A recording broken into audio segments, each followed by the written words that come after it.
Hey everybody, welcome back to the Shoot Edit Post podcast. I'm your host Michaela, joined by my wonderful, amazing, awesome, you probably already know him, Images by Denzel husband. What's up, everybody? And yeah, what are we talking about today? Well, today we wanted to kind of talk about covering, not covering, but being able to basically shoot a bunch of content at one time. That was kind of how I perceived what we were talking about. But basically how to get a lot of content done, how to just be able to flow like that. So I think that being able to shoot a lot of content, like there's a lot of different ways you can look at that. I think people have different strategies, different techniques to doing that. In my mind, when I hear people say that, I go to like batch recording or being able to get a lot of content done in one time. Because a lot of times we have to like set up our gear, you got to put lights up, pick your outfit, or all this stuff other than just picking the topic and writing a script. It's all the production side of actually creating the content. So wouldn't you want to be able to, every time I set a light up and set up a camera and set up a mic, that I can knock out as much content as possible? Yeah. Yeah. I would definitely want to. So, I always am talking about I want a stationary camera. Yeah. I want a stationary like setup, and like right now I'm trying to figure out how to build my whole little at-home studio type like move around thing. So it definitely, I feel like creating a lot of content is different for everybody depending on how much content you want to produce. I know that a lot of times people say, oh, you should post like 3 times a day on TikTok and like once a day on Instagram and like all this stuff. So there's like times where you're going to be having like, you're going to hear people say you need a lot of content and it's going to scare you. But I feel like at first, the first thing you should do before you start making a bunch of content is figuring out your strategy for how you want to go about making that content. Yeah. So for me, I post 6 out of the 7 days in a week, and each one of those days has a different type of content being produced. Yeah. And so taking like one topic and creating a bunch of content from one video, or like just I'm already in the flow, let's keep going. Right. It definitely helps. Yeah. In that way. No, that's a good. That's actually a good tip there, and just kind of putting that out as a bullet point. Having one topic that you shoot a lot of different videos about is a way to get a lot of content out or shot, because essentially what you're talking about doing is, imagine it like this. You have this video about I don't know, making coffee. Like you have here's my 3 favorite coffee recipes, and you do a YouTube video on that, and a long form video, super deep explanations. Then you can turn right around. You just shot that video, grab your phone. You can do the short abbreviated version of all the points you hit, but like for 60 seconds or whatever for TikTok and Instagram. Right. Then you can turn around and do another video. I mean, what's another idea of one you could do off of that? It could be like I don't know. Yeah, I know like shorter reels are really popular on Instagram. Just kind of for like creators as they keep like looping, because you kind of have something that just kind of keeps looping. So that's a great 6-second content. It's so easy to create.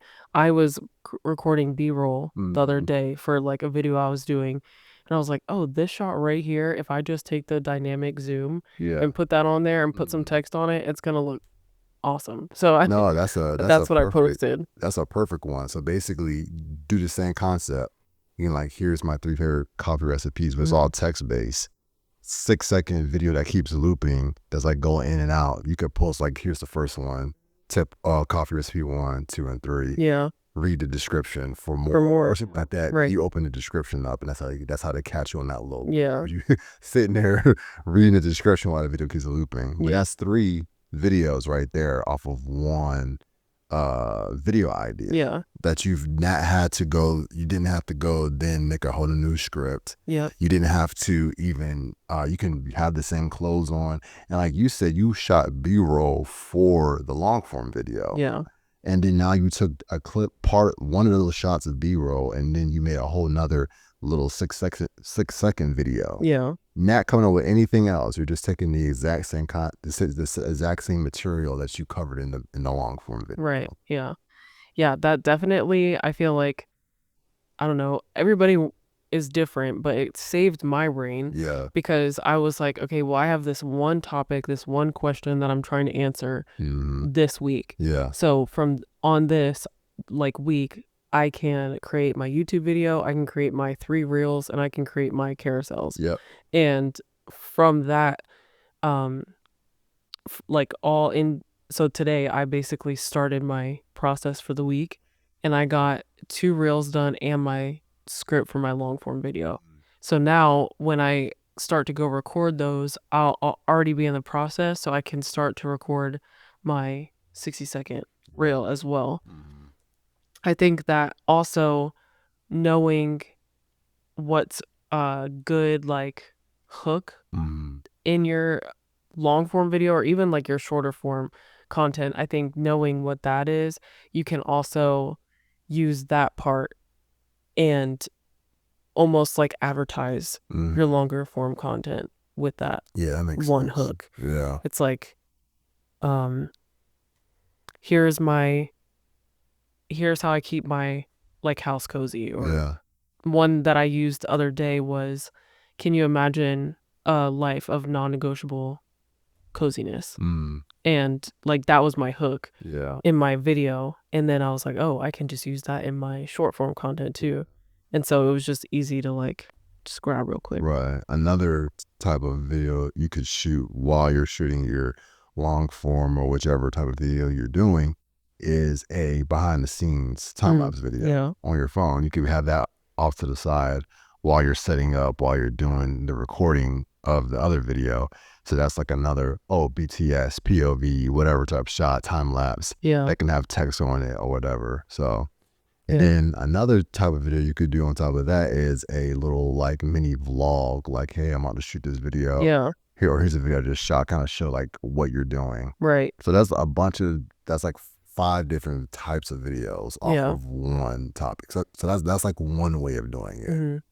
This is kind of like a segue, but still into the topic. But like, what would you say to a creator who like has one camera and they're like, oh my gosh, I only have one camera, how do I record all this like content that you're talking about? Yeah. Like, what would you say? I mean, in the case of what we just talked about, that's all you need is one camera, because you're not having to shoot all that stuff at the same time. Yeah. So you set it up, and then even if you have your phone can be on the side. If it's in the case that you literally don't have a phone to use, so let's say your phone is your camera, then you could also fake it. You could have like a side angle of you doing stuff like, oh, I'm talking to the camera, but I'm not actually talking to the camera. Yeah. Because I don't have to have the camera sitting there. It's just me looking toward the camera, if that makes sense. Yeah. So yeah, I don't think the one camera really plays a factor into that situation, because you don't have to shoot multiple things at one time. You can shoot all of it separately.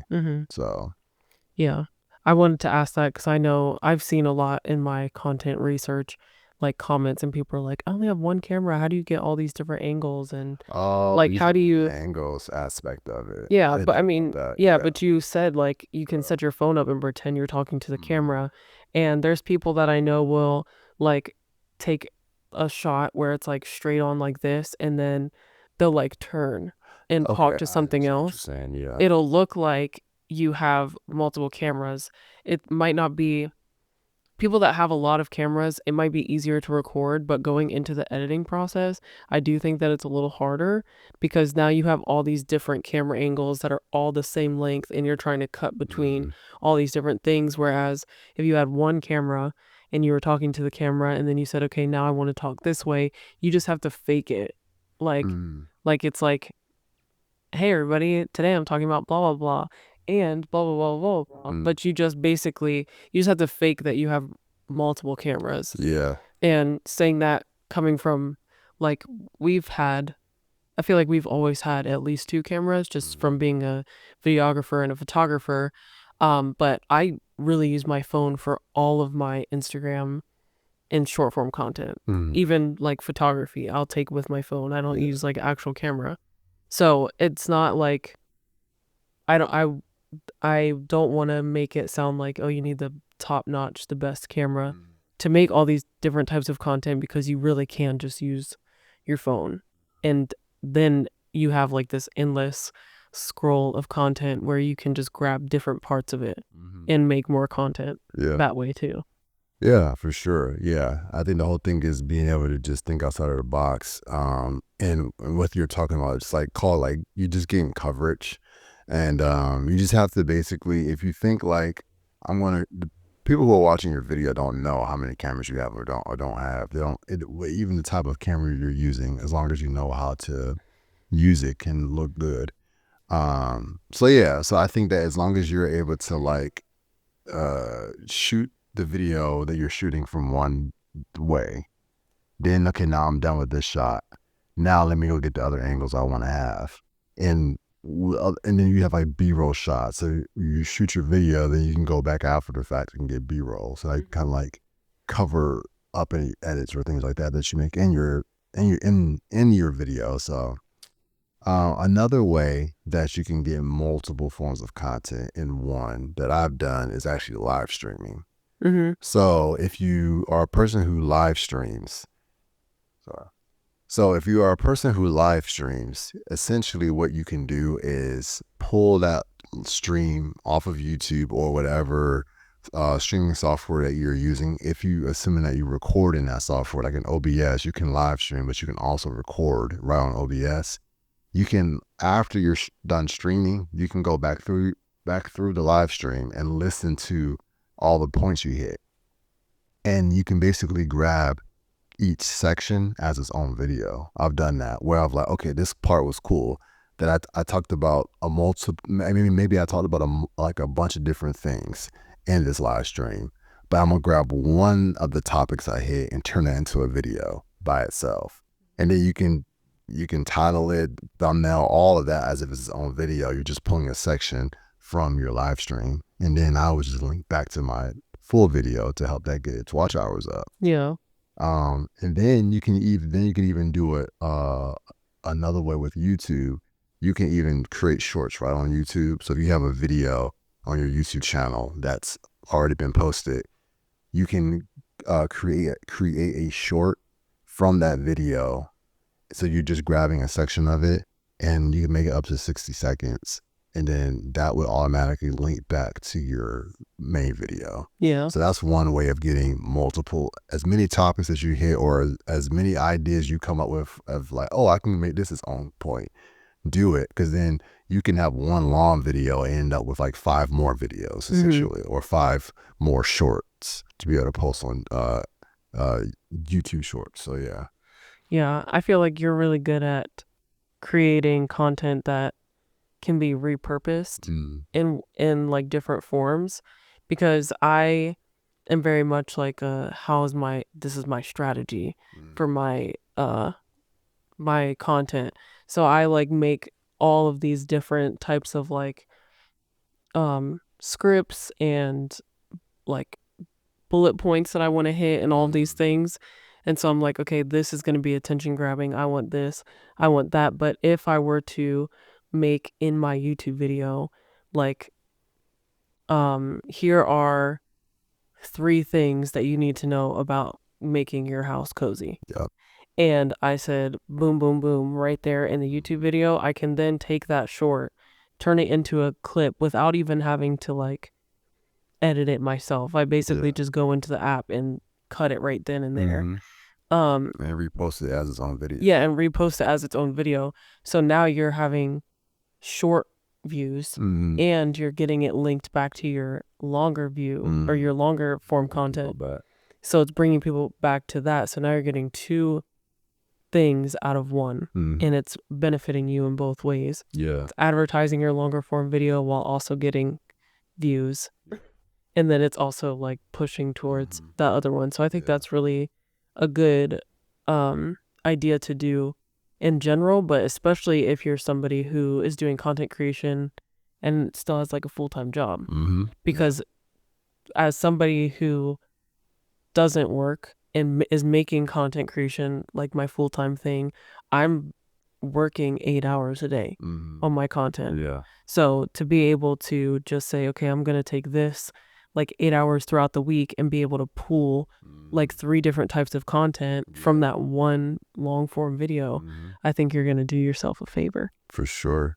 Because really, yeah, I mean, you can get so much out of it. You just got to think like, oh, especially when you got list videos like that. List videos are great because if you do a list video, however many things you list can be its own video. Yeah. Like if you're like, here's, I'm thinking about anything. So let's say like I've seen people who do like sports stuff. There'll be a long video of, here's the top teams that can pick up this player, and it's like, oh, did you know that this team is interested in getting this player? That's one of the topics that you have from that video, and talk about what they would have to trade to get that player.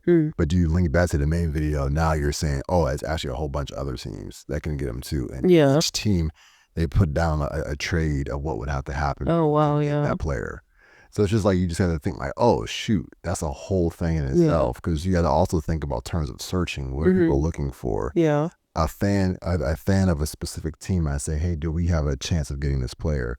They'll find that one short, but then that short would then link them back to the video, like you were saying. And that's it just for YouTube, and we're talking about in that. But you can also, you don't have to grab a short from a video you already made. It's just such an easy way to do it. It just saves you so much time versus having to edit a new one. But you can do that in your own editing program. So you can cut a short out yourself, like you do that for the podcast. Where you'll post on TikTok clips from the episode. So now people just can grab that, see that, oh, let me go find it on YouTube. You know, so right.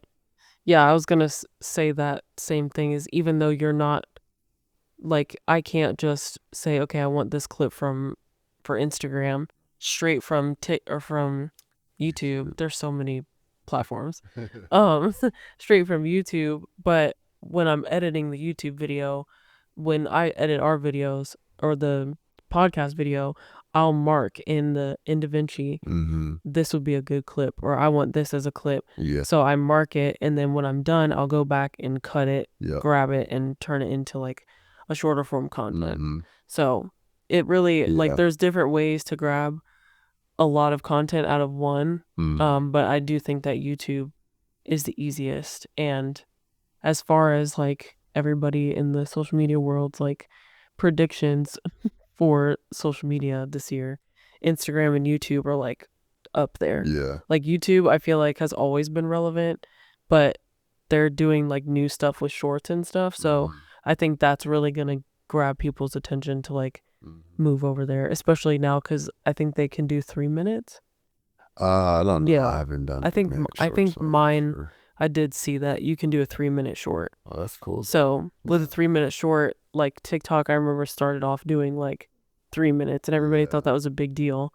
And now they can do 10 minutes, I think. So it's pretty long. Yeah, which I don't know. When I'm on TikTok, I'm like, it's different. You not, and it's just sitting there for that long. Right. I think a minute and a half is plenty of time for short shorts. form. Yeah. But hey, being able to do more is nothing wrong with it. It's just a thing of like, how do you like to consume content? Most people don't want to hold the phone like this for 10 minutes. Yeah. Well, I say that, but for on one video, I don't know though. You know, I don't usually watch videos for 10 minutes holding in my phone like this, but some people might. I think one video, I wouldn't. I think like it's so weird how my like brain works. Like if I'm watching YouTube, I can hold it for that long. But it's like the shorter form content is like I have to, I'm like scrolling and I'm like really trying to consume stuff fast. So if I get stuck on this 10-minute video, I'm like, dang, I'm using up like 10 minutes of my hour. Oh, that's so funny. On this one video where I could be watching this on YouTube. That's so funny. I don't know. I think for me it's literally just the orientation. If it was the flip the other way, I'd be fine with it. But Instagram and TikTok really aren't built like YouTube. YouTube is like a video player. It's almost like being on Netflix. Right. Which is a whole different. If you try to flip your screen on TikTok or Instagram, even if they allowed you to, I have a feeling it would like glitch and like you would switch to like another video. You're like, oh, let me go back to my other one. It's like a whole different experience. Anyway, that's neither here nor there. You have any other like types of ways people can get multiple content out of? I don't think so. I think for me, it really is just I plan, and I think that planning to me is the biggest thing to get multiple things, because that's when you're going to see, oh, okay, I can actually, I don't have to say this 2 times. I can just take this and make it short form content. Yeah. Or I can like take the B-roll that I used for my long form and actually end up making that short form.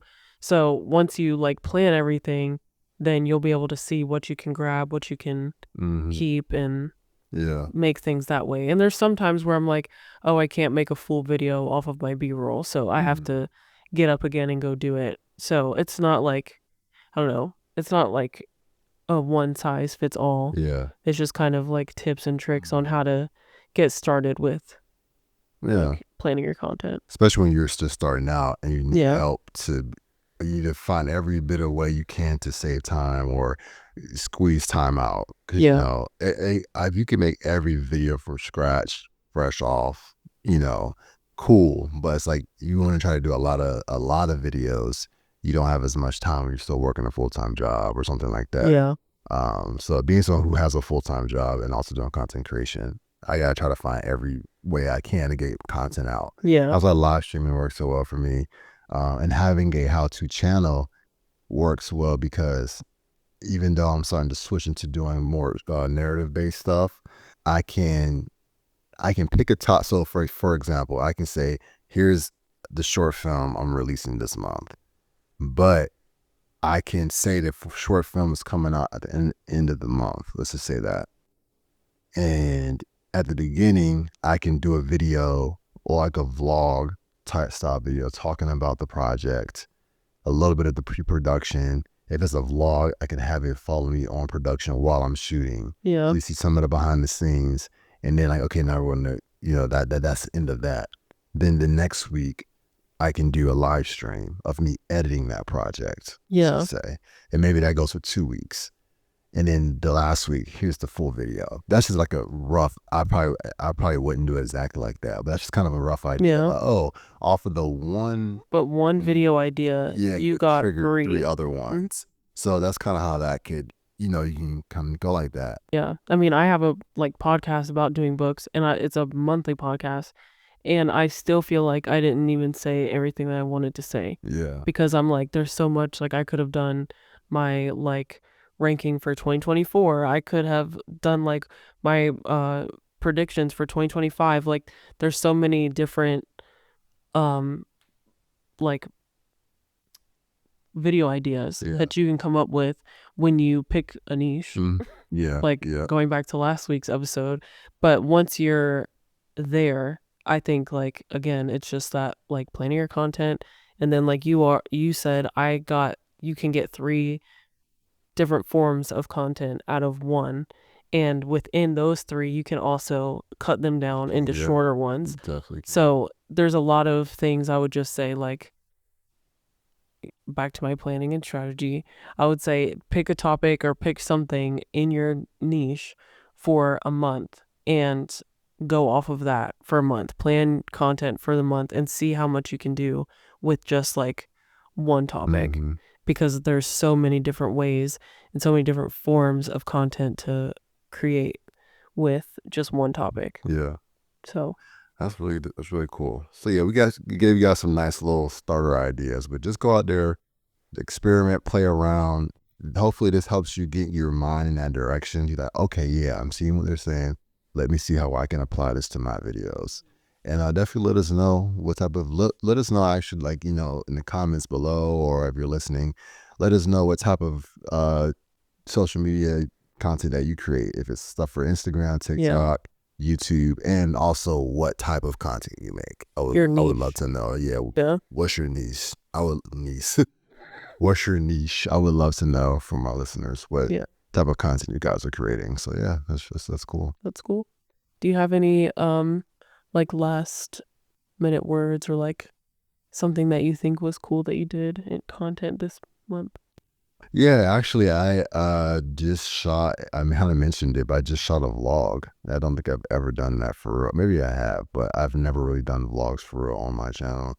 And it wasn't just me doing like randomly just follow me around kind of content. Mm-hmm. I was trying to throw some like good like nuggets in there and like, hey, here's some tips that you can take too. I've seen people do that where it's like they have a topic they're covering and then they vlog throughout their day while talking about that Yeah, topic. So it's right. different than just the old school YouTube like follow me go into the park.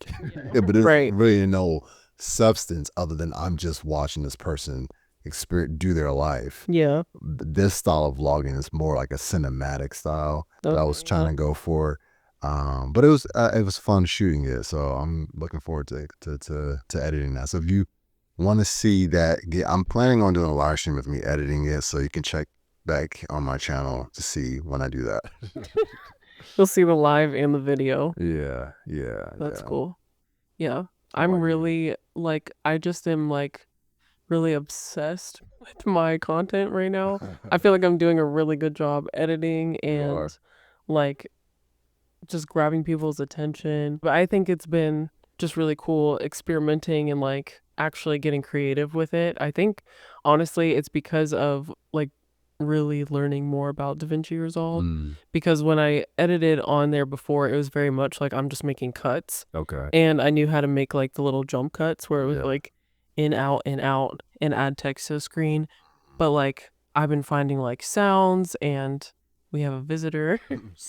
I've been using sounds and like different types of like, I don't know, just being creative with my content, and it's been like making me really want to keep doing it and not like, what am I doing? So no, the stuff you've been doing has been looking really cool. So yeah, I'm looking forward to continue to see you grow as a creator because you've been crushing it. And I was like, wow, you're making me be like, all right, let me do some more stuff because you're like inspiring me to push myself more. So you've been doing a lot of really good stuff. thanks, baby. No problem. For the audio, our dog Faye the Husky just busted up in here. Yeah, she was done. She said, "You guys have went too long." She tends to do that.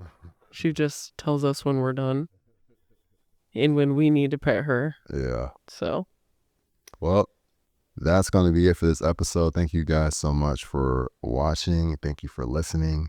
And until next time, peace.